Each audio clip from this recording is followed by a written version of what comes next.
think we are going to go ahead and kick this off and we will start recording. Or maybe it looks like he already is recording. You're always ahead of me, Jonathan. But coming to you tonight from beautiful Tappahannock, you can see behind me. And I'm taking Dr. Sharp's advice and getting lots of air, sunlight, exercise on this beautiful Sunday. I hope everybody else had a chance to do the same. I think most of you were here last Sunday, but for maybe a couple of you guys that were not, Dr. Jim Sharps is our guest speaker again. Last Sunday, he went over his testimonial, which I find absolutely fascinating, of how he went from working for IBM and having a degree in economics to having 3 doctorates and a PhD in health and herbology and many other degrees on nutrition. So we are excited to have him back talking about let food be your medicine. So with that, Dr. Sharps, I'm going to kick it over to you and hope this echo stays in check. So welcome everybody, and thank you again for joining us. One of the things I do love about Dr. Sharps is he practices what he preaches. So he's just not telling people what to do, but he's actually doing it himself. All the way up to doing the Senior Olympics, which I think I've been a little inspired to up my game. So with that, I'll pass it back.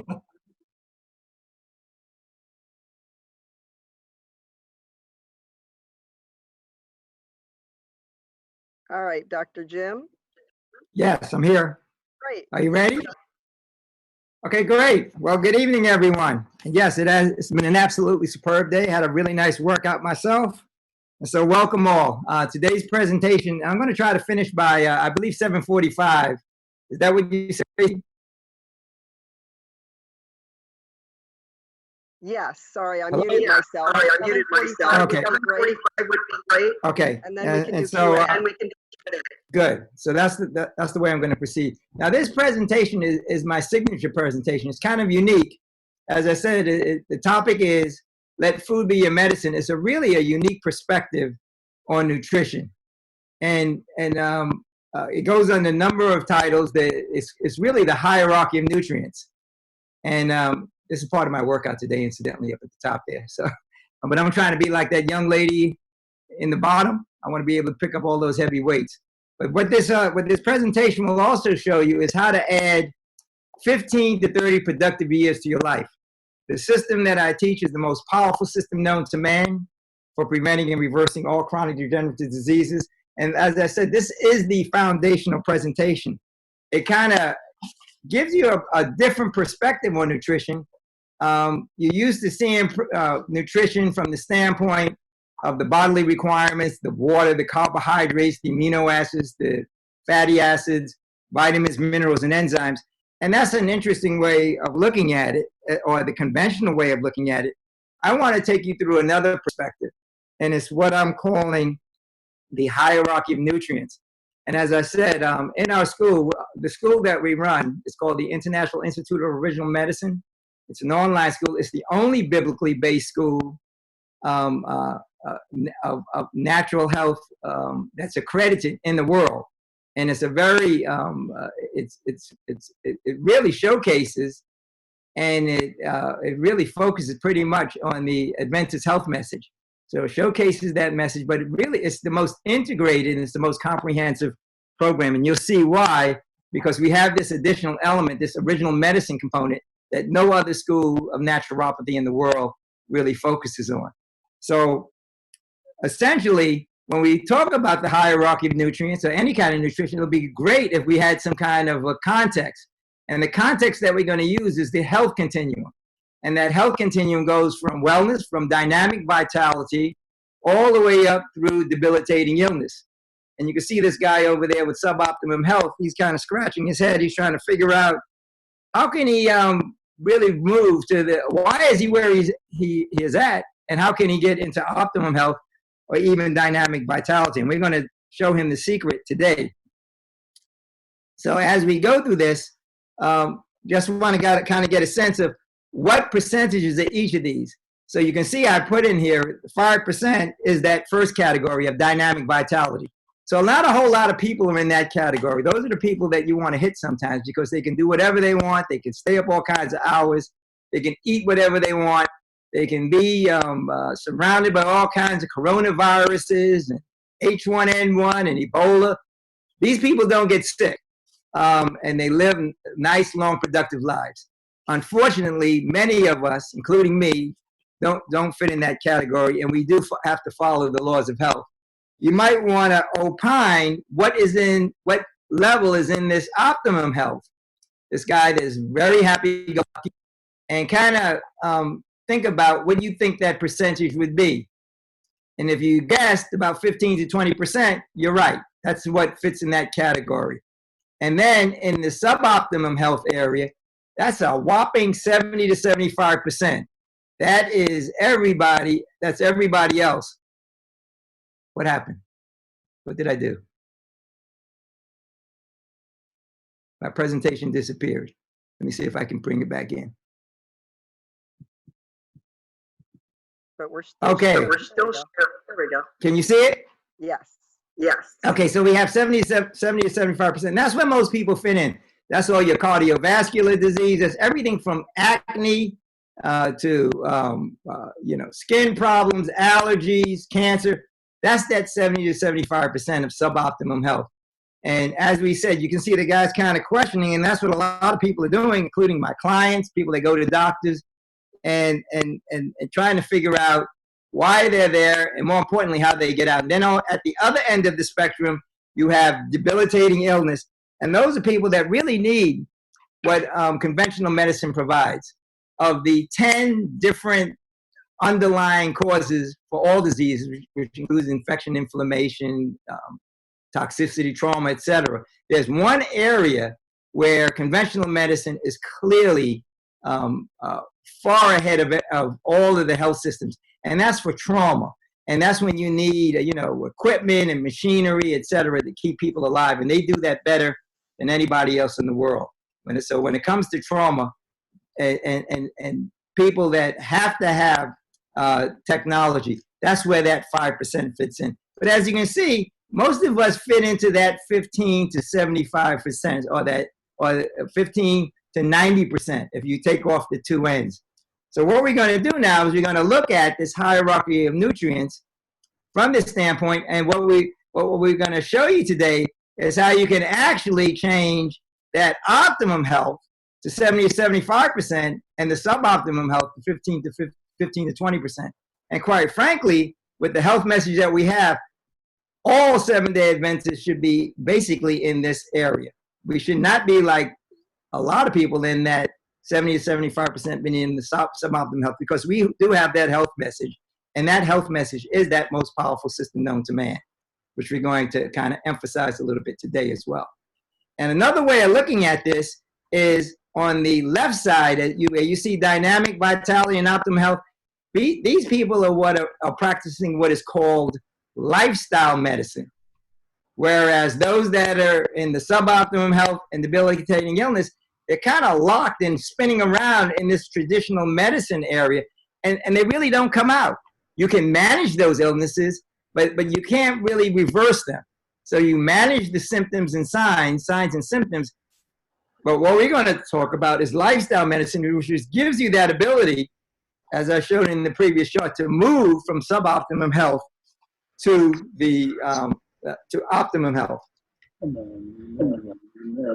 So with this health continuum, we want to see, well, how do we make this transition? How do we cross that divide? Especially this guy on the left over here in illness, how does he really cross over to wellness on the other side? And that's what we're going to talk about. And we're going to talk about in the context of this hierarchy of nutrients that I talked about, this unique perspective on health and vitality. So all of the foods anything you can put in your mouth, from the Lay's potato chips you see in there to the fruits, vegetables, nuts, seeds, meat, grains, and stuff. What is the hierarchy of those best foods to those foods that really aren't in your best interest? And that's what we're going to look at. And we're going to look at it in the context, as I said, as we go through this, with this health continuum that we talked about. So we're going to kind of end up with that. And I'm going to watch my clock. I'm going to make sure that we finish on time. So some of the charts I might go through a little bit quickly, but these first few are the most important. And to set it up, there is, for this hierarchy of nutrients, there are 4 fundamental principles. So let's look at what those 4 fundamental principles are so that you can help me to build this hierarchy of nutrients. So those 4 fundamentals, the first one is God wants us to thrive and not just survive. God gives us what we need in the highest quantity. He gives it to us in the easiest available form, and God supplies all our needs. So those are the 4 principles. He wants us to thrive and not just survive, what we need in the highest quantity, and what we need also in the easiest available form, and he supplies all our needs. So now that you understand these 4 principles, and now as we build this hierarchy of nutrients, what is the first and most important nutrient? I've done this presentation for over 20 years now, and I remember I did it once to a Chinese church, and they spoke only Chinese, so I had an interpreter. And so when I asked, what is the first and most important nutrient, abundantly supplied, immediately available, to thrive, and that supplies all our needs, and the answer came back right. That wasn't really the answer, but they had the idea. It is abundantly supplied in China, and it isn't the easiest available form, but the first and most important nutrient is not rice. It happens to be, so in this nutrient, we're going to look at 5 nutrient groups, okay? In this first nutrient group, first and most important nutrient is air. It's so abundantly supplied, so immediately available, that we kind of take it for granted. We don't think about it. We talk about rice, we might talk about all kinds of different foods, but rarely do they come up with air. But air is the first and most important nutrient.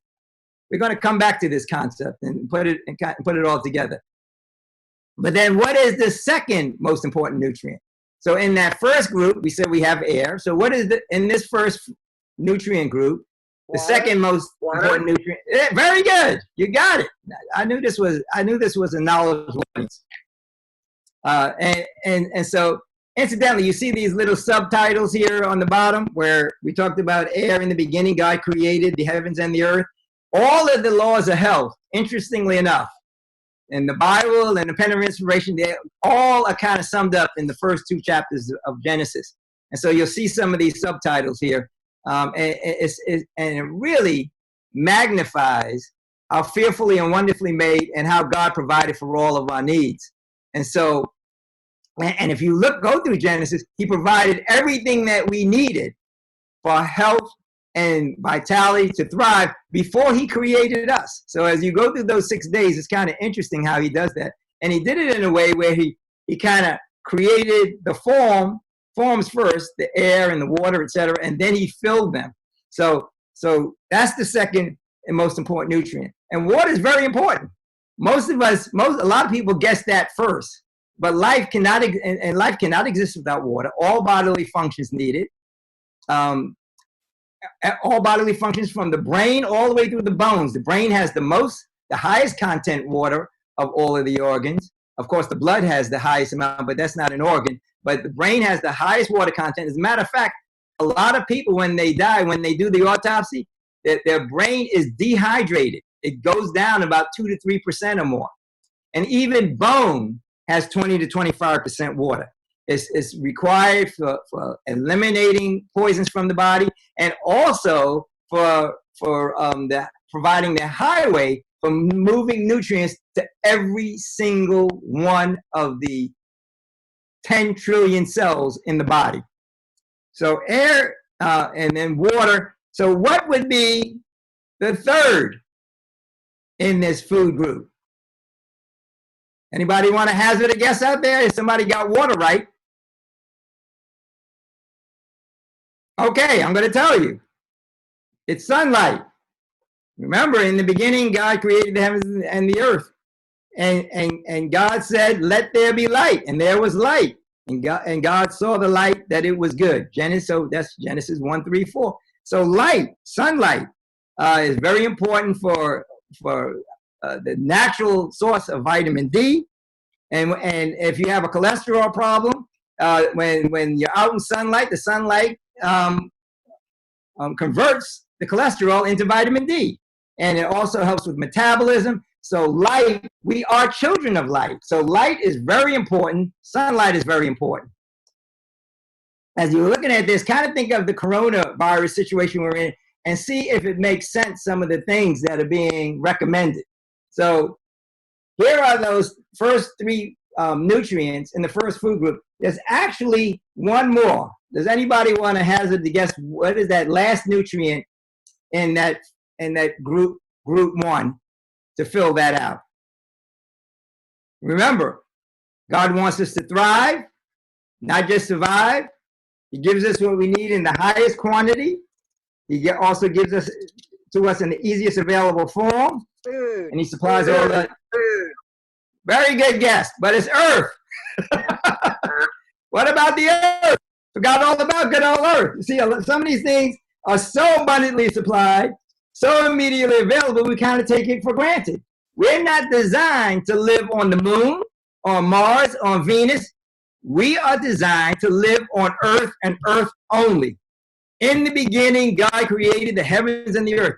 Air is there. And the first 3-4 verses really accounts for that first food group. So now, to understand what these are your basic nutrients. Without these things, nothing, zero, can live on this planet. No living biological form can live on this planet without those basic nutrients. Okay, so now that we have this context, that is your group one. Let's look at group two. And what is the first and most important nutrient or food in food group two? Anybody want to hazard a guess? I heard somebody kind of mention it. Vegetables. Close. Very close. Fruit. You got it. Fruit. Fruit is the first food in that food group too. Excellent. Fruit is very important.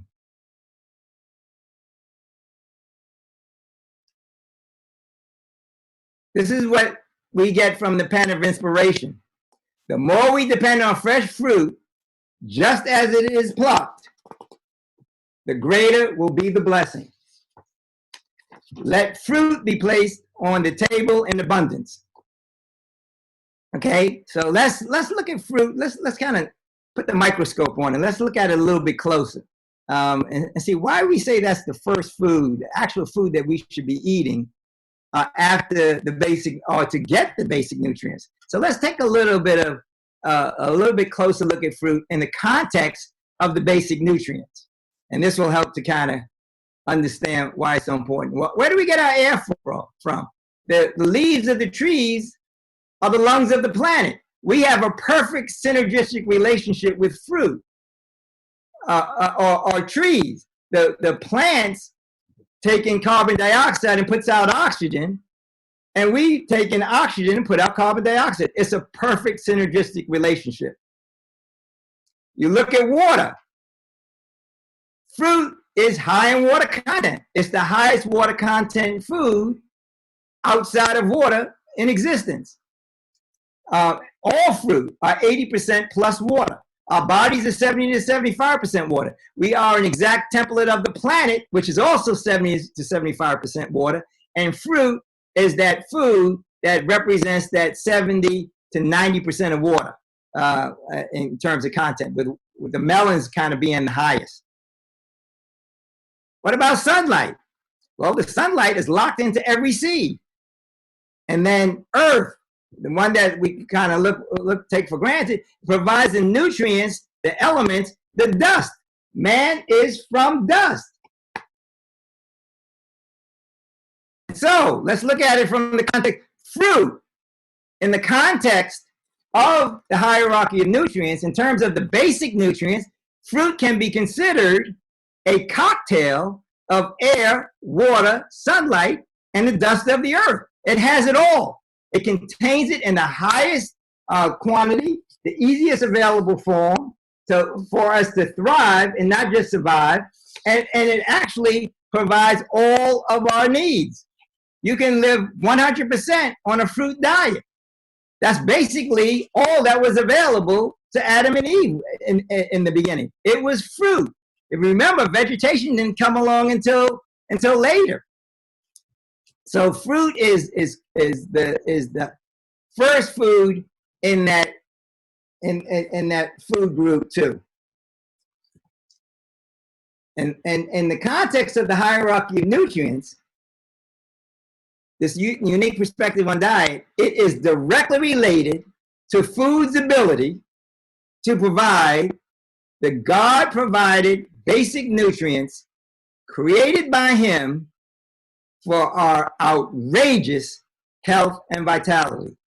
So if you understand this principle, remember what we said, abundantly supplied, immediately available, thrive, not just survive, and all of our needs. Fruit provides that better than any food known to man. There's scientific studies that demonstrate that. I even know of a couple of, now a lot of people, you know, they have another theory, but there are a couple of Mr. Universes that were 100% fruitarians. As a matter of fact, I have one of them in my book, The Hierarchy of the Basic Principles of Total Health, that talks about the hierarchy of nutrients. And his name was Andreas Colling. He ate nothing but fruit before, during, and after his training. Now, he ate a lot of it. I mean, he ate pounds of it. He didn't eat, a couple of grapes, but he had the finest cut and the most defined muscles of all of his meat and dairy eating competition. So now that we understand this, let's kind of build up the rest of this chart. So we know, and somebody said vegetables. They were right on the money in a way, because vegetables are next. So in terms of the hierarchy of nutrients, it does have the earth, right? It has the earth, has the sunlight, it has the air quality, but the water content is not quite as high. It's higher than nuts and seeds, but not quite as high as fruit. And you might be wondering, well, why are nuts and seeds there? Well, nuts and seeds are botanically a fruit. So fruit has a soft outer covering, seed-bearing plant, and nuts and seeds have a hard shell. So even there, God is kind of telling us how much we should have. So fruit, you don't have to do any kind of work at all. You can be sitting under the tree, the apple will fall on your head, and you say, okay, it's time for lunch. Nuts and seeds, you got to do a little bit of work. Adam had to get a couple of rocks and kind of bang them together and open them up. So nuts and seeds should not be eaten in abundance. And a lot of us know the rule of thumb is a handful, because your stomach is the biological size, the anatomical size of your stomach is 2 handfuls. So a lot of people have what I call big hand syndrome. They might be 5'2", but they have the hands of somebody that's about 10'5". See, so you right there is telling us, following these principles, abundantly supplied, immediately available. Nuts and seeds aren't quite as available, but all of these fruits, vegetables, nuts, and seeds are part of what is the ideal diet. Now stick with me. We're gonna break up this. We're gonna look a little bit deeper at this fruit. Remember, and the Lord God formed man of the dust of the ground, and He breathed into his nostrils the breath of life, and man became a living soul. So we're from dust. And so God has given to man this dietary plan, which is the root system to absorb the elements through the roots into the foods, and man partakes of those same elements that he is made of. So we're from dust, and so after God created us, He basically put together this manufacturing facility, which is called a plant. So a plant, just like Ford and General Motors, they have their plant with all their parts, their batteries and parts for a car. is called a Ford plant or a automobile plant. God's plant is actually, it is a plant. And it's the manufacturing facility to supply all of man's needs. All cells and tissues in our bodies are formed by the food we eat. All cells and tissues. And now you understand though now, it's not just the foods, but it's the air. I want you to think while we're going through this, because I'm going to ask a question at the end, because the first question is going to be mine. So I want you to be thinking about this. What percentage of your health and vitality do you think comes from air, water, and food? Where do you think the breakdown is? Which one do you think has the highest percentage for building up our cells, and which do you think is the lowest? So think about that as we go on. But let's continue now. Now that you understand the hierarchy of nutrients, we looked at the ideal diet. Now the rest of the chart we can go through very quickly because it shows how you fill out the rest of this. So the third group is still a pretty good diet. And so what is in this food group? Anybody want to hazard a guess? We already accounted for fruits, vegetables, nuts, and seeds. Dairy. Close. Anybody else? Any other brave soul out there? We've got them all muted. That's the problem. Oh, okay. Well, it's grains and legumes. See, so you got to think of those foods that are getting their elements, the things that we need for ourselves, those anions, those cations, all of those elements, the phosphorus, the manganese, the calcium, etc. Grains and legumes. So if you look at it from remember I talked about the cocktail fruit being the cocktail. Now grains and legumes, they do have things from the earth, right? The sunlight is involved. But as we look at it, they don't have any big leaves. They're not giving off a whole lot of oxygen. And the water content is lower, much lower in grains and legumes. As a matter of fact, you can't eat them without water. You have to cook them or do something to rehydrate them. You just can't eat them as they are. So you might ask the question, so why do we have grains and legumes? Well, in times of flood, famine, and warfare, grains and legumes have a longer shelf life. Without grains and legumes, Noah would have had a little bit of a tough time. You remember how long he was on that ark? He was on that ark for over a year. They weren't growing anything. There was no dirt in the ark. So they had to take a lot of grains and legumes. And remember Joseph. He couldn't save those fruits, vegetables, nuts, and seeds. They would have eaten themselves up well before the 7 years of trouble that they had. So grains and legumes have long shelf life. And they're part of a good diet, but not an ideal diet. And then you have food group 4, and that's where the poor diet comes in. And a lot of people really think that milk is good for them, but that's all the way down to a poor diet. It's not really the best for you. I have a whole 2-hour presentation just on dairy. I'm not going to go through it now, but dairy is designed for cows and bulls. And most of us don't have the anatomy and physiology of a cow or a bull. It's designed, the protein and the nutrients, the lactose, etc. The lactose, the sugar, the nutrients in it is designed for something that's going to be 1,000 to 2,000 pounds. None of us want to be 1,000 to 2,000 pounds, but we're taking in this very difficult thing. Even cows and bulls don't drink milk and eat cheese. And they grow very big and very strong. So flesh and dairy, they are part of that. But if you remember, they weren't in Genesis 1. They didn't come in until after the fall. So they're part of the diet. And if you then look at the hierarchy of nutrients, where is the air? Where is the water? Where's the sunlight? And the nutrients are already been converted into what is needed for a cow or a bull. And in order to be able to get those nutrients, and now you're going to start to see why as you go further out in the hierarchy of nutrients, it takes the body has to work a lot harder to get you all the way back. See, you got to go back through the grains, the fruit, vegetables, all the way to get those basic nutrients. So you can't use dairy and meat as is. You can use air as is, water as is, sunlight as is. You have to take, as you get out to the grains, you've got to break it all the way down to its fundamental elements, to what we call anions and cations, and then that's where the body rebuilds the cells. So that's food group 4. And then the worst diet, anybody want to hazard a guess what's in that food group? Junk food. Boy, you got some smart people out there. Food group 5, processed and refined foods. So that's what goes out there. And so now you know the hierarchy of nutrients. No, not my big Franks.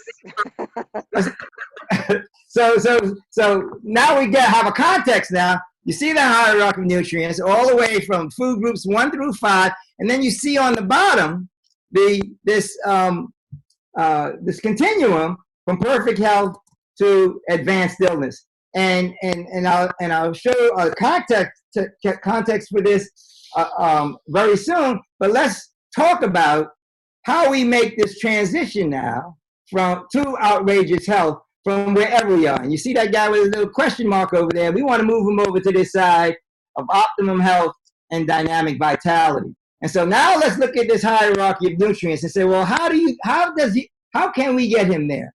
And see, Tracy, now you can tell him how he can get there, because you can see on the left, that health continuum, you can see the nourishment hierarchy on the right.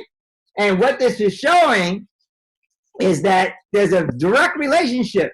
So if you look at the bottom of the chart, most people are eating down from the grains to the processed foods, and they're experiencing anywhere from the lower edges of optimum health down to advanced degeneration because of eating down there. So basically, what this hierarchy of nutrients is, and incidentally, I'm sure you've never seen this before, because I've never seen it before. I mean, the material came, but this actually came to me in a dream.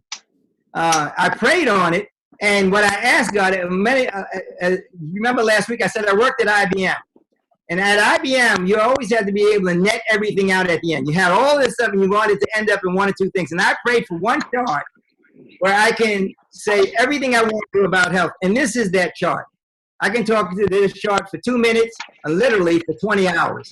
And all of my presentations are based on coming back to this and showing people how their health issues are directly related to how they're fulfilling this. Now, I say that now in the last area, advanced degeneration. That is the area, as I said, that, if you're missing organs or limbs or things of that nature, not as well there. But all these other areas, from debilitating illness, I'm talking about advanced cancers, where they're talking about 6 weeks to live, and advanced blood pressure. All those can be moved up the scale, all the way up to optimum health, and in some cases into dynamic vitality. Not as many, because a lot of those has to do with, there is a genetic element there, but it's not as much genetics as people think. What a lot of time what is inherited is the diet and lifestyle of your parents. So when I get to this chart, a lot of people say, so how do you do this? How are we going to eat? And we gave you the rule of thumb: thrive, what you need, thrive and not just survive, etc. But even the supermarkets are screaming out the hierarchy of nutrients. So when you go to the supermarket, one practical way of honoring this is by doing 80% or more of your shopping around the aisles, and only going into the aisles for 20%, because if you look at the fruit, vegetables, nuts, and seeds, they can't put them in the aisle. These have short shelf life, as we talked about. Some of the grains you can, but if you're doing most of your shopping around the outside, even fresh foods and dairy has to be around the outside.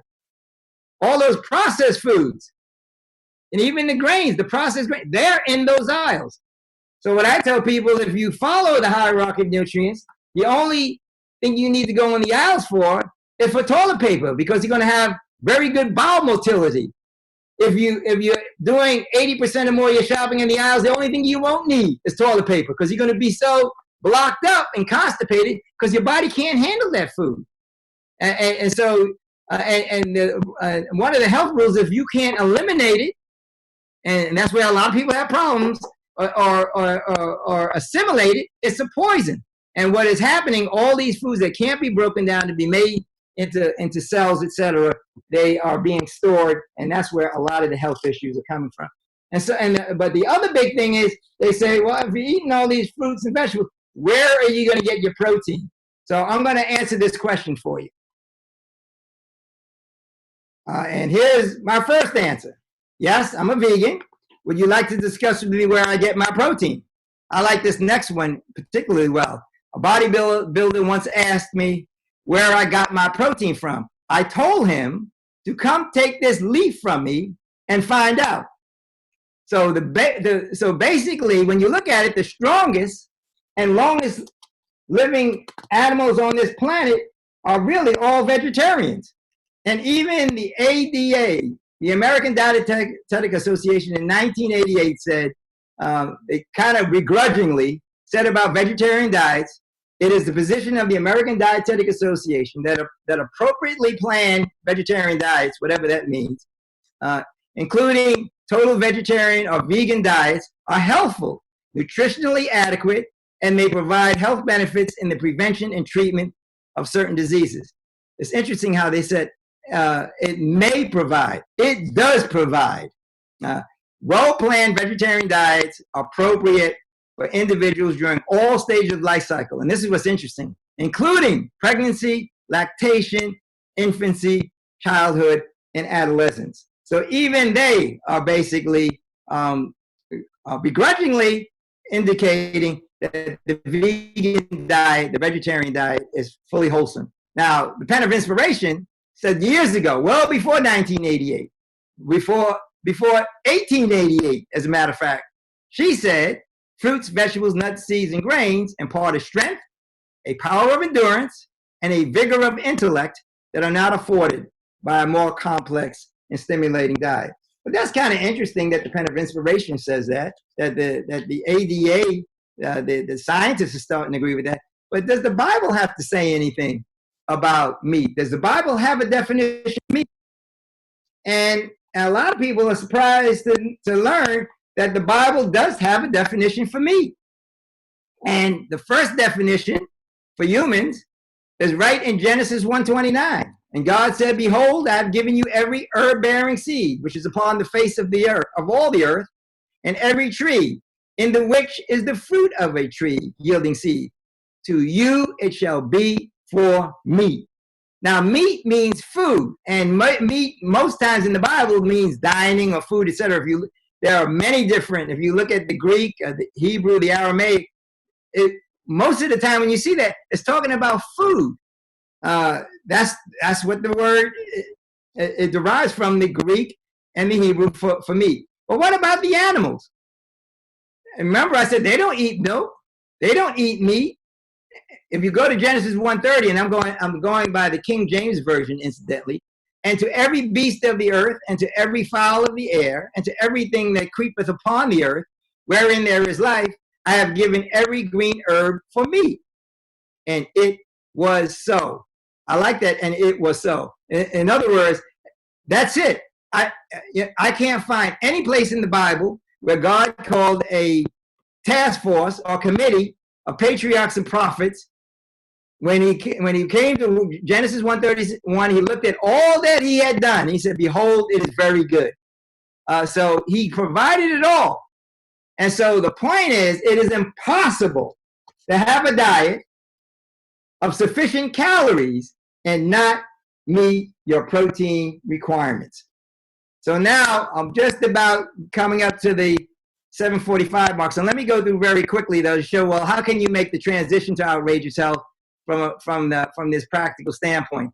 And I just want to say about this, the old food hierarchies, they basically focus, if you notice, most of the servings are supposed to be grains. Now they do give a little shout out to vegetables and fruit. They kind of divide it up, and then they insist that you should have so many servings, 2 to 3 servings of milk and dairy. Now I will tell you, when they first came out with this, remember I said in 1988 they said that you didn't need it, but there was such an uproar from the meat and dairy industry that they kind of added it back in, and then the fats and oils and sweets, and you see all kinds of different pyramids. but they all kind of focuses on the grains and vegetables. You see that fruit is kind of cast to the side, and they think that you need the milk and beans, etc.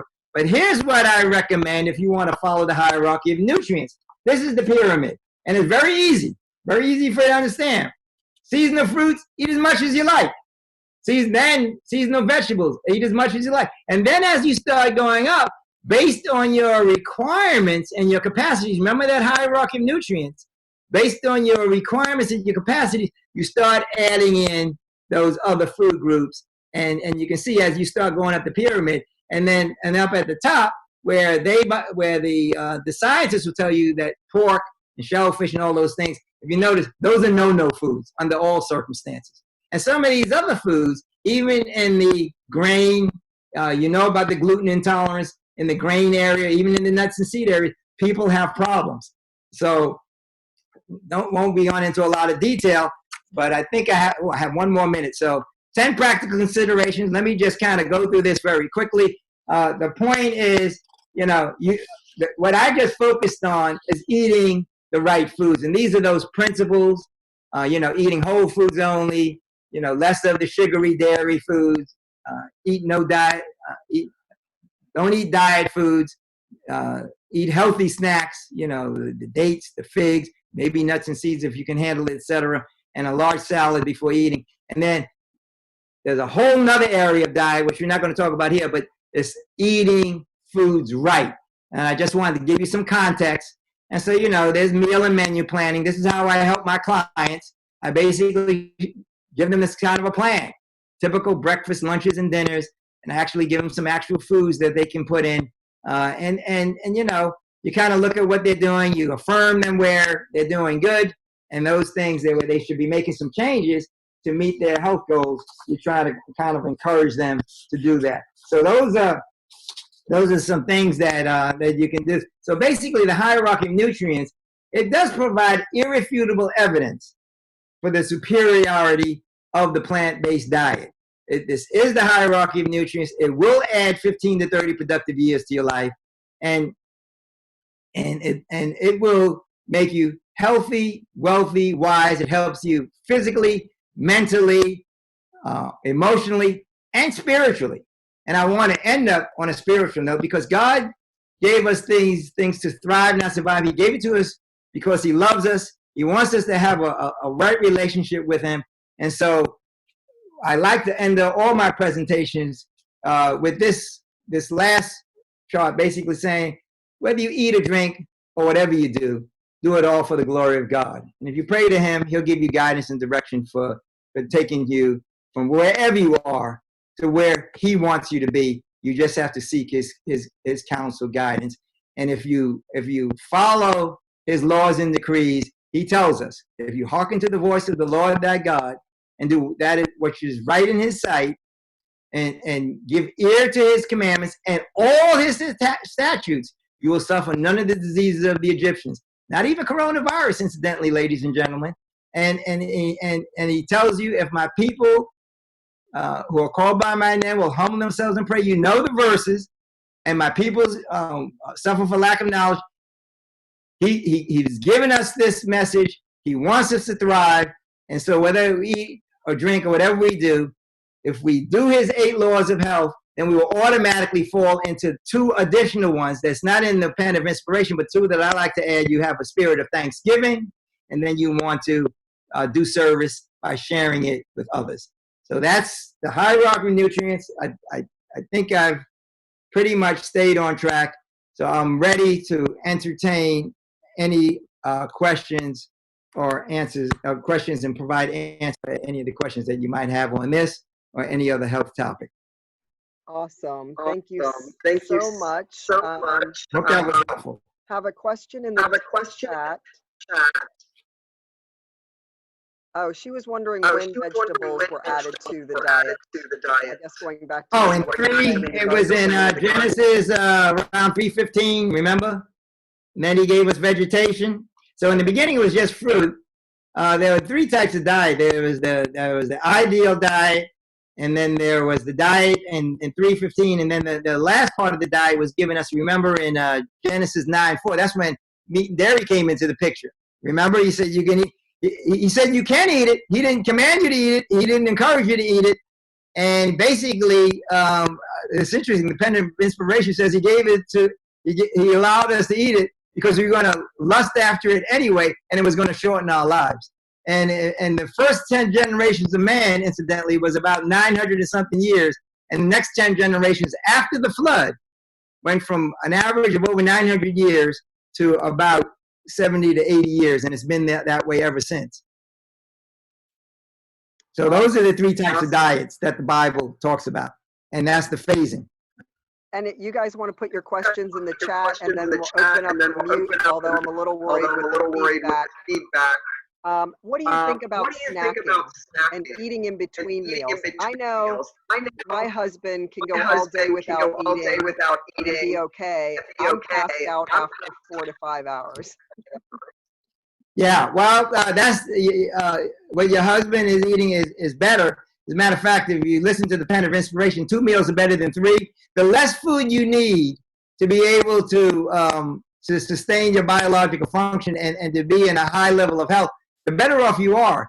I remember doing this presentation in California and there was a group of people in the back that were applauding when I did this hierarchy of nutrients. Actually they said they came to the presentation to heckle and jekyll me and to tell me where I was wrong.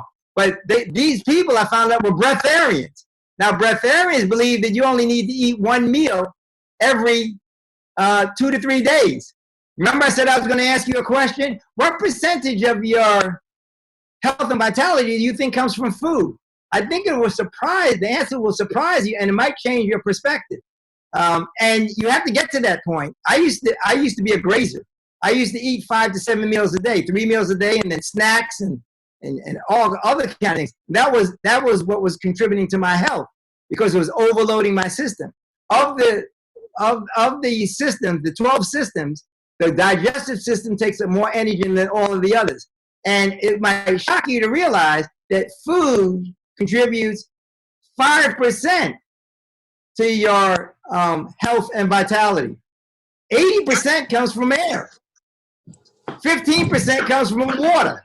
So 20% comes from water and food, 80% from air. And that air is broken up into 2 parts. You know, there's the daytime air and the nighttime air. The nighttime air is when you're sleeping, hopefully. And so actually, if you look at what contributes to your health and vitality, it's 56% air, 24% from rest, 15% water, and 5% food. So you might say, well, why do I eat this food for? Well, the food contributes 95% to your cellular replacement. But most people after the age of 20 aren't going to grow anymore. They might grow out, but they're not going to grow up. They don't need all of that food anymore. That's why people age so much, because they keep eating the way they did when they needed more food for the cellular replacement. But most of your cellular replacement foods come from air. And the way you come to that conclusion is, even with your snacking, you only eat about 5 to 7 times a day. But how many meals of air do you have a day? So even though it's lower, the nutrient density is less per breath of air, you're breathing 10 to 20 times per minute, 24/7. So most of your nutrients actually come out of the air. And incidentally, most of your protein comes from air, the nitrogen. The air is 78% nitrogen. So that's where you get that electrolyte, that cell that's required for making your protein. It's not from meat and dairy. So anyway, that's probably a long answer. So but I hope what would be your 2 suggestions with air and water that we should all be doing now?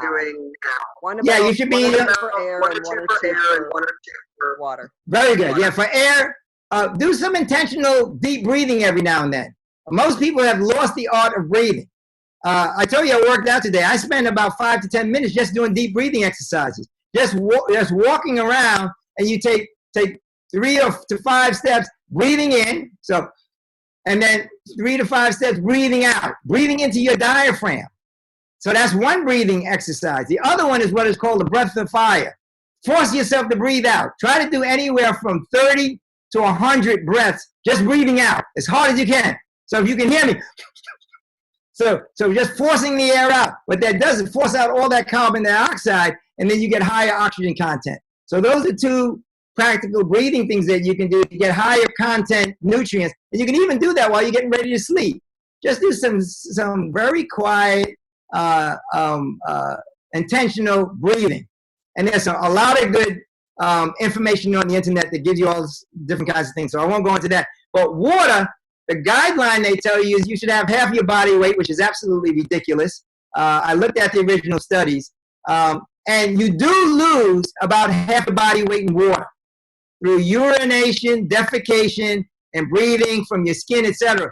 But you get at least 32 ounces of your water from food. So you don't need to get it all from water. So for me, for example, because I have a high water content diet, I need about 20 to 30% of water. And the best water is distilled water. So that's one tip I'll give you. The second one is the big mistake people make is they drink too much water at one time. It should be taken just like breathing. You can't get all of your air in the first 10 minutes. Some people want to get up in the morning and start out with 16 ounces of water.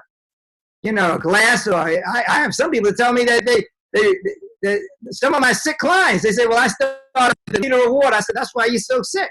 That's why your eyes are so puffy. You're straining your kidneys. And what I'll share with you is your body can only handle, your liver can only handle about 4 ounces at a time, 4 ounces per half hour.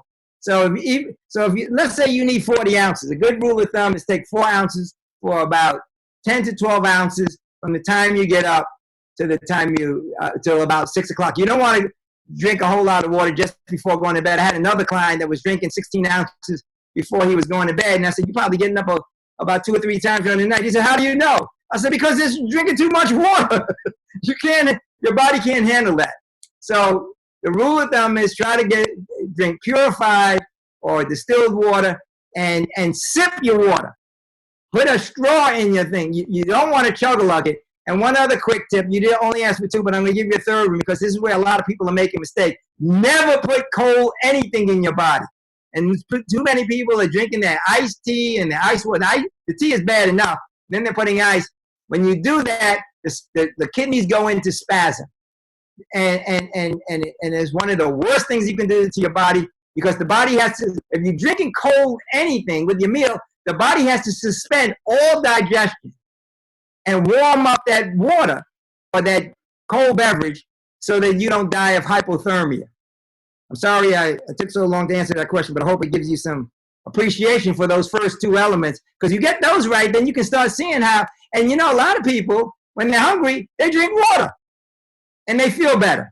So that's one of the things, that's another way you can use water to kind of help your appetite. And then for people, if you are hungry, use intelligent snacks. Something like celery or cucumber are excellent, high in minerals and kind of satisfying.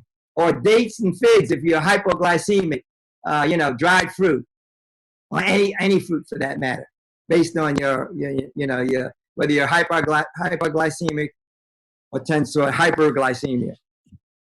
What else is good for hypoglycemia? For hypo? Yeah. Or hyper? Yeah. Oh, okay. For hypo, most people are hypoglycemic.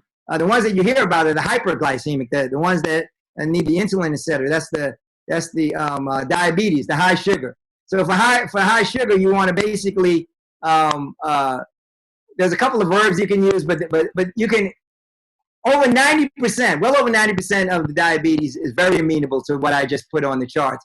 But most people are hypoglycemic, and the way you can tell is, and what might be happening to you, Tracy, for example, if I was working with you, I would look at that. I would look at your sugar levels and see if they're dropping. A lot of times when you think you're hungry, what is happening, your sugar levels are just dropping too low. You tend to get a headache. You start to feel a little bit spacey. You can't think. And that's because your sugar is going too low. That's that hypoglycemia.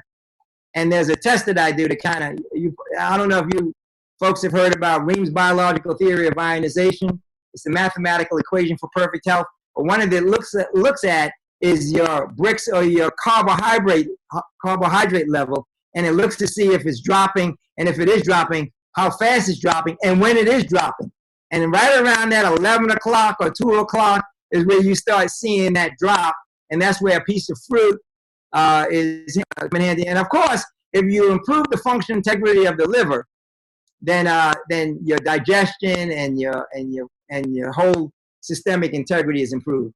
So I probably filled in a lot of things in answering your question, but again, you can make this hierarchy of nutrients fit perfectly into whatever your lifestyle is, and that's why you want to work with a qualified professional, not somebody who thinks they know about it. And you definitely don't want to talk to people that have traditional nutritional training, because they're coming at it from carbohydrates, fats, protein, and it's not really making much sense. But if you really understand this, it can be applied in a much more effective way in addressing people's dietary and health issues. Awesome. And Jonathan, I'm going to have you open up the line. I don't think there's any other questions. So if it gets too noisy, we'll go ahead and cut it off, but we'll go ahead and unmute everybody. So just be aware, if you have a loud background, you might want to mute your phone so that we can hear if there's anybody else with any final questions. That's good.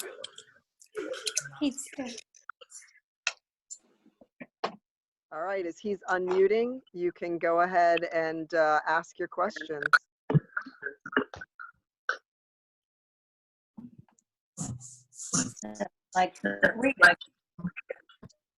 Not working. Any other questions for Dr. Sharp? Yell them out. Awesome.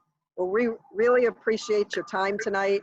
A lot of just simple ideas and things that I think we all can take something from and move into that optimum health category. I know that is my goal and many here on the video. So we just thank you for sharing your knowledge, your love of health, and God bless everyone. I hope you all enjoyed your day and your wonderful evening with the warm weather. All right. Oh, I have one more big announcement. So we're not going to meet until May 24th. We're coming up with a new idea, which you guys will hear about through church, but we're looking at actually taking healthy meals into the community and then inviting those people to come online, have a little video of how we made the food, a talk from a doctor. I think this first one's going to be on heart health with our own Dr. Anderson, talking about heart health, and then maybe even a testimonial. So we're kind of excited to bring this into the community by delivering meals. So stay in touch for that, but our next one's going to be on May 24th. So we will not have it for the next couple of Sundays. Thank you guys for joining, and we look forward to hearing from you soon. Okay, and thank you for your time and kind attention. Hope it was helpful. Very helpful. Very helpful. Okay, many blessings to all.